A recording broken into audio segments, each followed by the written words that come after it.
দক্ষিণ দিনাজপুরে all India ইমাম অ্যাসোসিয়েশনের বস্ত্র বিতরণ। পাশে দাঁড়ালেন সংগঠনের নেতৃত্ব। অসহায় মানুষের পাশে দাঁড়ানোর লক্ষ্যে দক্ষিণ দিনাজপুর জেলার হরিরামপুর থানার অন্তর্গত উত্তর মুশকিপুর গ্রামের কাদুরিয়া মাদ্রাসার প্রাঙ্গণে অল ইন্ডিয়া ইমাম অ্যাসোসিয়েশনের পক্ষ থেকে বস্ত্র বিতরণ কর্মসূচির আয়োজন করা হয়।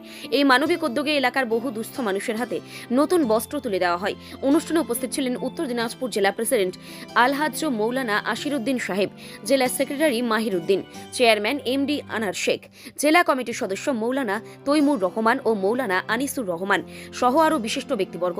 সংগঠনের পক্ষ থেকে জানানো হয়েছে, সমাজের প্রান্তিক অসহায় মানুষের পাশে দাঁড়ানোই এই কর্মসূচির মূল লক্ষ্য। ভবিষ্যতে এই ধরনের মানবিক উদ্যোগ অব্যাহত থাকবে বলেও আশ্বাস দেন উপস্থিত নেতৃত্বরা। রাত হোক বা দিন, নিউরো এমার্জেন্সি সময় দেখে আসে না। হঠাৎ মাথায় আঘাত, স্ট্রোক বা অচেতন হয়ে যাওয়া, প্রতিটি মুহূর্তই অমূল্য।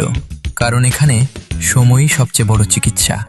এবার রায়গঞ্জেই উপলব্ধ অ্যাডভান্সড নিউরোসার্জারি সুবিধা। দক্ষ নিউরোসার্জন ও আধুনিক প্রযুক্তির সহায়তায় 24x7 জরুরি পরিষেবা। সঠিক সময়ে সঠিক চিকিৎসা ফিরিয়ে দিতে পারে স্বাভাবিক জীবন। জীবনরেখা হসপিটাল, অ্যাডভান্সড নিউরো কেয়ার।